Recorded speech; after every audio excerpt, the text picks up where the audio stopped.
अली रजा, अगर डॉक्टर ने भी रेस्ट का कहा क्योंकि मुसलसल मैचेस खेल रहे थे, गर्मी भी शदीद है, तो उनकी जगह नाहिद राना को ट्राई कर लेना चाहिए था। ठीक है, अहमद दानियाल को लाए, उन्होंने अच्छा परफॉर्म किया, रन थोड़े दिए, विकेट भी हासिल की। अब नाहिद राना को स्पेशल बुलाया गया है। देखें हमजा, ये नाहिद राना को तो वो इस वजह से भी रिप्लेस नहीं कर सकते नाहिद राना उनको, क्योंकि डिफरेंट है ना। आप अली अच्छा, रजा हाँ को जी, इमर्जिंग कैटेगरी में लेके आए थे, नाहिद राना आपकी फॉरेन कैटेगरी में। नाहिद हाँ। राना तो तभी आपको किसी की रिप्लेसमेंट करते हुए नजर आएंगे, या तो आप लुक वुड को बैठा देंगे या फिर अलजारी जोसेफ को बैठा देंगे, तो वहां पे आपको नाहिद राना देखने को मिलेंगे। और मेरा ख्याल है कि लाहौर की कंडीशंस में नाहिद राना जैसे बॉलर्स होते हैं पेशावर के पास, तो वो और ज्यादा इंपैक्ट क्रिएट कर सकते थे। और आई डोंट नो कि 2 मैचेस से नाहिद राना को अभी तक वो नहीं खिला रहे, लेकिन जहां तक अली रजा का ताल्लुक है, तो अली रजा की रिप्लेसमेंट के ऊपर मास सदाकत जो आए थे, उन्होंने भी बहुत अच्छा परफॉर्म किया। उनकी इनिंग्स कल के जो पेशावर जल्मी की जीत है, जी। उसमें उनकी इनिंग्स एक इंपैक्टफुल इनिंग्स थी। अगर वो वहां पे उस इंपैक्ट के साथ क्रिकेट ना खेलते, तो मेरा ख्याल है कि बाबर आजम को दूसरे एंड में काफी मुश्किलात होती और बाबर इतनी आसानी के साथ ये चेज ना कर पाते जो उन्होंने 7वें ओवर में कर ली थी। सलमान भी साथ है हमारे, टीम बताइएगा। अच्छा, वही टेक्निकली। अच्छा, असलैन भी पहले कहा जाता था, आप बहुत सी बात भी एक्सपर्ट्स भी कहते थे कि मोहम्मद अली कंडीशनल बॉलर हैं, क्योंकि मुल्तान की तरफ से जब वो खेलते थे तो मुल्तान के अंदर उस ग्राउंड में बड़े अच्छे रिकॉर्ड थे, जैसे मुल्तान से बाहर निकले स्ट्रगल करते दिखाई दिए। तो कल अली ने बड़ी अच्छी बॉलिंग की, 4 ओवर्स के बाद 26 रन दिए और 3 खिलाड़ियों को आउट किया। तो वो जो उन पर टैग था कंडीशनल बॉलर का, वो कहीं ना कहीं मेहनत कर रहे हैं कि उसको रिमूव करें। देखिए, मोहम्मद अली को काफी लंबा अरसा हो गया फर्स्ट क्लास क्रिकेट खेलते हुए। अब तो वो पाकिस्तान को भी रिप्रेजेंट कर चुके हैं। पिछले सीजन में आपने बिल्कुल दुरुस्त कहा कि मुल्तान में वो अच्छे थे, मुल्तान से बाहर निकले तो वो अच्छे नहीं रहे। लेकिन मेरा ख्याल है कि he is a good enough bowler. लेकिन जिस तवक्कुआत के साथ पेशावर जल्मी ने मोहम्मद अली को लिया था, आई थिंक सो कि वो तवक्कुआत पे, मुझे ये लगता है, मेरी ओपिनियन है कि अली पूरा नहीं उतर रहे थे। क्योंकि मुझे एग्जैक्ट वर्डिंग याद है मोहम्मद अकरम की, कि उन्होंने कहा था कि वी आर वेरी फॉर्चुनेट, और हम खुशकिस्मत हैं कि हमें मोहम्मद अली जैसा बॉलर मिला और ये हमारे बॉलिंग अटैक को लीड करेगा। और वहीं पे उन्होंने सलमान इरशाद जैसे पेसर्स को, आमिर जमाल जैसे एक अच्छे ऑलराउंडर को लूज किया और वो दूसरी टीम्स में गए। सो ये मेरा ख्याल है कि पिक करते हुए उन्होंने थोड़ा सा इस तरह का स्ट्रगल किया। अगर मोहम्मद अली आज भी इनके साथ कोई इनका जोड़ी का बॉलर अच्छा हो, क्योंकि बॉलिंग भी पार्टनरशिप में होती है, एक तरफ से वो अच्छी बॉलिंग करे, दूसरे एंड से मोहम्मद अली सहारा दे सकते हैं। लेकिन आप अगर पूरा फोकस मोहम्मद अली पे करेंगे कि मोहम्मद अली आपका मेन स्ट्राइकर है, वो आके आपको विकेट्स भी लेके देगा, वो आपके रन्स भी रोकेगा, तो मेरा ये ख्याल है कि आज भी T20 क्रिकेट में शायद वो इतने रिलायबल नहीं है जितने दूसरे फॉर्मेट्स में होंगे। उनके साथ अगर एक अच्छा बॉलर होता है जिनके ऊपर पेशावर ज्यादा रिलाई करता है, तो मोहम्मद अली भी अच्छा परफॉर्म करते पहले मैचेस में भी। और दूसरे एंड पे अहमद दानियाल, इसने मुसलसल लाहौर कलंदर के साथ ट्रैवल किया, लाहौर कलंदर के एक स्क्वाड में रहे हैं, लेकिन उस तरह से चांसेस नहीं मिले। 1-2 मैचेस मिले, परफॉर्म नहीं कर पाए, फिर बेंच कर दिया गया। अब इसमें तकरीबन 7वें मैच में आके गालिबन पेशावर जल्मी ने या 7वें में अहमद दानियाल को जो है चांस दिया है। तो आप समझते हैं फर्दर भी आगे चांस मिलना चाहिए अहमद को, जिस तरह की बॉलिंग कल उन्होंने करवाई है?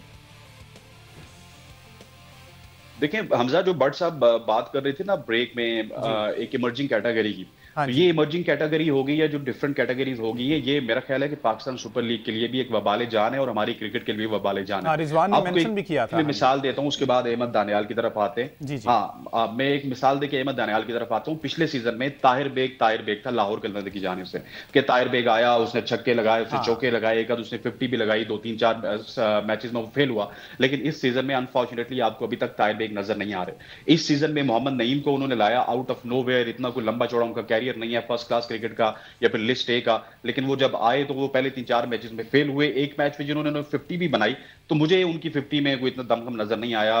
वो एक ही लेग साइड पे ज्यादातर खेल रहे थे। अगर ऑफ साइड की बात की जाए तो वहां पे उनकी शॉट्स उस तरह से नहीं लग रही थी, हालांकि उन्होंने मिड ऑफ के ऊपर कुछ शॉट्स जरूर खेले। सो ये हमारी पाकिस्तान सुपर लीग का अलमिया है कि हर टीम के साथ आप देख लेंगे। आप अगर अपने लाहौर में करीब जिस होटल में टीमें रुकी हुई हैं, निजी होटल में, आप वहां पे जाएंगे तो हर टीम के पास 20-25 प्लेयर्स हैं। आप 20-25 प्लेयर्स उठा लेते हैं, उसमें अहमद दानियाल जैसे प्लेयर्स के साथ आप ज्यादती करते हैं। अहमद दानियाल एक गुड इनफ प्लेयर है, उसने काफी अरसा से आपका पीएसएल के भी मैचेस वो लाहौर कलंदर की जानिब से खेला और वो पाकिस्तान को भी रिप्रेजेंट कर चुका है, और मेरा ख्याल है कि उनको पहले भी चांसेस देने चाहिए थे। अहमद दानियाल, जिस तरह आप कह सकते हैं ना कि वो दिखने में शायद हार्दिक पांड्या या क्रिस जॉर्डन की तरह थोड़े से स्लो होते हैं, लेकिन आते हुए उनके पास पेस भी है और बड़ी अच्छी बॉलिंग करते हैं, अच्छी लेंथ के साथ बॉलिंग करते हैं, और कल उन्होंने अपना इंपैक्ट भी शो किया। अगर इनको पहले ले आती पेशावर जल्मी, जो गलतियां उन्होंने मोहम्मद अली को लेके की हैं, उनके साथ अगर 2 गुड इनफ बॉलर होते तो पेशावर जल्मी के पास मेरा ख्याल है कि इससे ज्यादा मार्जिन होते और खुल के वो खेल सकते। अभी तो मैच पे है कि उनको हर मैच जीतना और किसी तरह से प्ले ऑफ में क्वालिफाई करना है।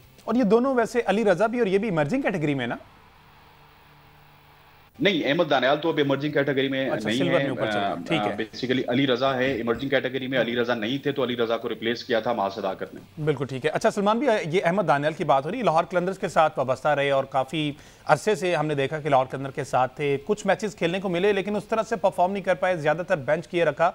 अब पेशावर ने लिया, 7वें मैच में आकर उन्हें चांस दिया है। आप समझते हैं कि उन्होंने अच्छा इंपैक्ट क्रिएट किया है? पेशावर के पास ये ऑप्शन है कि इनको आगे 3 मैचेस में कंटिन्यू कर सकते हैं वो? मेरा ख्याल है उन्हें पहले से खिलाना चाहिए था, क्योंकि वो तो साथ बॉलिंग करते हैं, 145 प्लस बॉलिंग करते हैं, फिर साथ में बैटिंग बड़ी अच्छी करते हैं। चैंपियंस कप में फैसलाबाद में इन्होंने एक मैच में कुछ 70-80 रन की इनिंग खेली थी, बहुत आला। तो ऐसे क्रिकेटर को बनाना चाहिए। इनको इमर्जिंग कप, एशिया कप में भी ओमान में लेकर गए थे पाकिस्तान ए की तरफ से, वहां भी उन्होंने एक ही मैच खिलाया था, अच्छी बॉलिंग की थी और उसके अलावा मैच ही नहीं खिलाया था।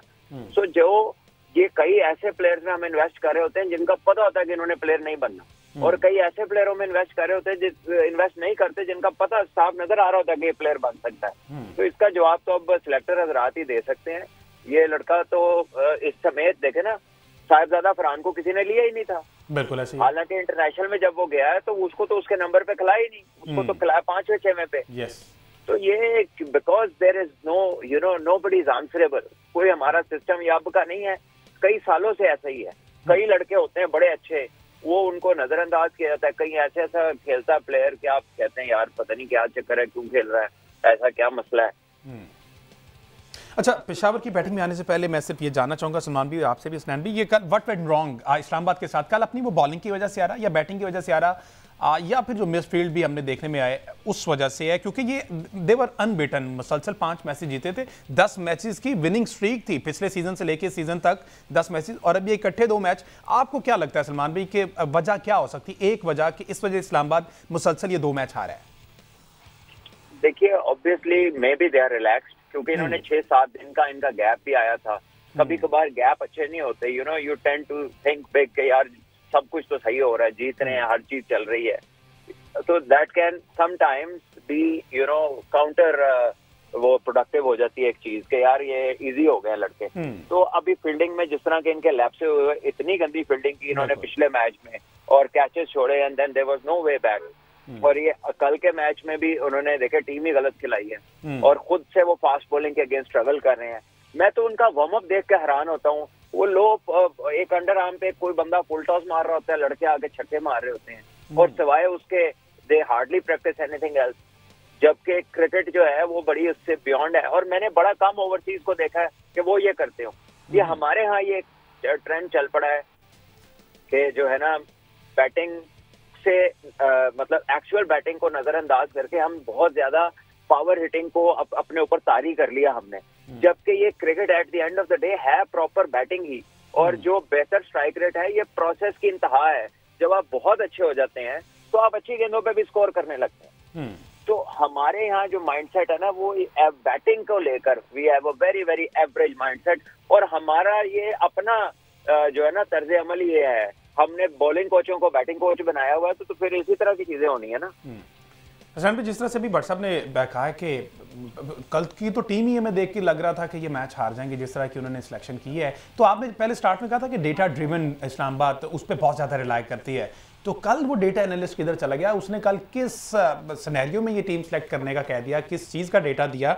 और गैप की बात की सलमान भी ने, कोयटा का गैप आया लेकिन उसने अच्छा बाउंस बैक किया, उस गैप का फ़ायदा उठाया, लेकिन ये एक्चुअली मेरे ख्याल रिलैक्स हो गए थे। देखिए सलमान भाई ने जो बात की उसके ऊपर भी मैं थोड़ा सा एक रोशनी डालना चाहूंगा। लेकिन ये जो डाटा ड्रिवन टीम है ना, वो अनफॉर्चुनेटली डाटा तो ड्राइव कर लेते हैं लेकिन वो पिच को इतना ज्यादा एसेस नहीं कर पाते, और मेरा ख्याल है कि पिच को एसेस करने में उनको मुश्किलात हुई हैं। और जो स्ट्राइक रेट की बात की है सलमान भाई ने कि strike rate it's not all about कि आपने छक्के लगाने, आपने चौके लगाने। यार एक सिंपल सा फार्मूला है कि आपने अगर एक बॉल खेली है और एक बॉल पे आपने भाग के 2 रन बना लिए ना, तो आपका स्ट्राइक रेट पहली गेंद से ही 200 रन होगा। अनफॉर्चुनेटली हमारे यहाँ प्रॉब्लम ये हो रहा है कि हमारे जो सुपरस्टार्स भी हैं या फिर हमारे जो लड़के भी हैं, वो 4 गेंदें डॉट कर देते हैं और उसके बाद वो छक्का या चौका लगाते हैं, या कभी कामयाब हो जाते हैं या फिर आउट हो जाते हैं। जहां तक आपने इस्लामाबाद की बात की, तो मेरा ख्याल है कि उनकी बैटिंग फेलियर भी है, उनकी फील्डिंग तो बहुत ही ज्यादा पैथेटिक थी, लेकिन साथ साथ उनकी बॉलिंग भी उन एरियाज को टारगेट नहीं कर रही थी। देखिए अगर एक बॉलर शॉर्ट था कोई मसला नहीं है, लेकिन वहां पे नसीम भी थे, वहां पे 2 ऑस्ट्रेलियन बॉलर भी उन्होंने खिलाए, लेकिन अनफॉर्चुनेटली वो जो एरियाज थे उनको वो टारगेट नहीं कर रहे थे। गुड लेंथ के एरियाज जहां पे उनको बाउंस मिलता, जहां पे वो बल्लेबाज को तंग कर सकते थे, वहां पे उन्होंने टारगेट नहीं किया। वहीं से मेरा ख्याल है कि मुश्किलात हुई। अच्छा, चूंकि अब आपने स्ट्राइक रेट की स्नैन भी बात की है तो मैं मौके का फायदा उठाता हूं। मैंने एक दो जगह सुना आपको कि बाबर आजम पर आपने स्ट्राइक रेट पर ही तनकीद करते हुए मैंने आपको सुना कि स्ट्राइक रेट ये है, उनकी जगह नहीं बनती। अब यही बात अगर यही फॉर्मूला बाबर आजम पे अप्लाई किया जाए, कल अगर वो 49 में उन्होंने 53 किए हैं for team cause, for winning cause उन्होंने किया, उनके साथ टिकने वाला कोई नहीं था तो उन्होंने टाइम लिया और उसको किया। अब स्ट्राइक रेट तो कल भी उनका 108 का है, 49 गेंदें, 53 रन, एक छक्का है, 4 चौके। तो फिर इस तरह की सिचुएशन बाबर के लिए क्रिएट कर दी जाती है जिसकी वजह से बाबर स्लो डाउन होता है, इनिंग्स बिल्ड करने की कोशिश करता है, लेकिन एट द एंड फिर तनकीद का निशाना भी बाबर को बनाया जाता है। देखिए हमजा, एक चीज देखिएगा, आप इस पीएसएल में भी देख लें कि जहां जहां पे पेशावर 190 प्लस स्कोर करने के लिए जा रहा था चेज, वहां पे बाबर नहीं चले। ठीक है, जहां पे 150 करना था, 140 करना था, वहां पे दोनों मैचेस में बाबर की 50 है। अनफॉर्चुनेटली मैं ये समझता हूं कि बाबर आजम जहां पे 160-70 रन होता है या फिर 160 से कम रन होते हैं तो वो उनके लिए एक रेडीमेड सिचुएशन होती है। वहां पे आके वो अपने 100-125 के स्ट्राइक रेट के साथ क्रिकेट खेलते हैं और वहीं से मैच निकाल के ले जाते हैं। लेकिन कल उन्होंने एक बड़ा पन भी किया कि खुद उन्होंने अपने आप को सैक्रिफाई किया। जिस ओपनिंग पोजीशन की हम बात कर रहे थे कि उस ओपनिंग पोजीशन में शायद मोहम्मद हारिस को होना चाहिए था, चले हारिस को तो उन्होंने पीछे रखा, लेकिन मिचेल ओवन को ले आए, वो भी पहली गेंद पे छक्का लगा के आउट हो गए। लेकिन जहां तक स्ट्राइक रेट का मसला है, सब देखिए मॉडर्न डे क्रिकेट की बात है।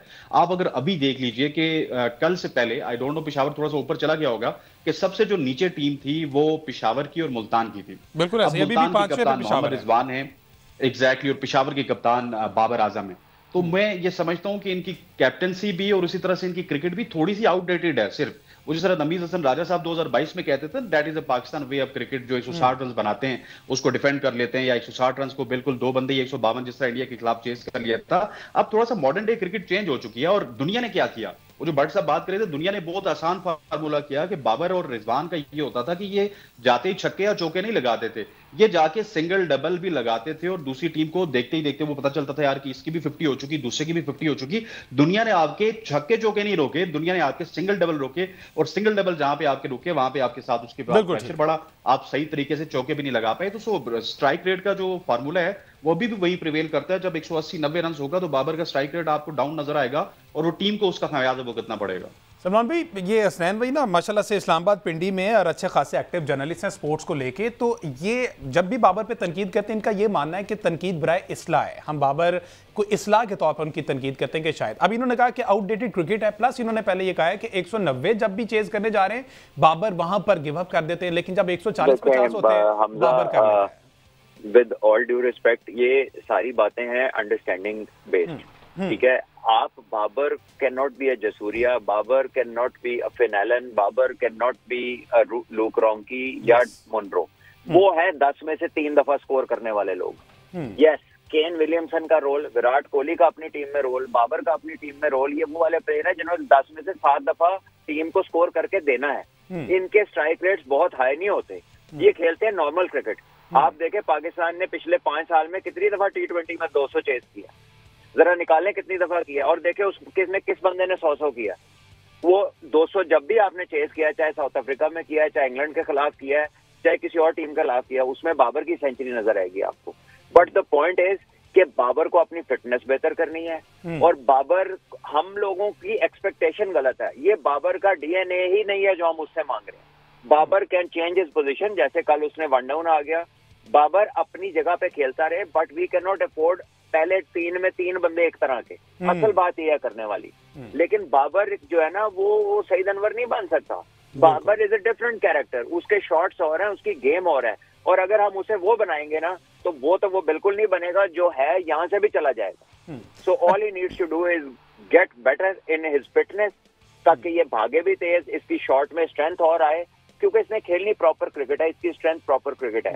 और इससे हटके जैसे अब आपके पास साहिबजादा फरहान है, साइम अयूब है, फखर जमान है, आप मोहम्मद हारिस है, ये आपके एक्सप्लोसिव प्लेयर्स हैं। आप इनको टैक्टिकली इस्तेमाल करें पावर प्ले के अंदर, हॉट स्पॉट्स के अंदर, और बाबर अपनी जोन में क्रिकेट खेले। यू हैव टू आइडेंटिफाई कि कहाँ बाबर अप्लाई होता है, कहाँ बाबर अप्लाई नहीं होता।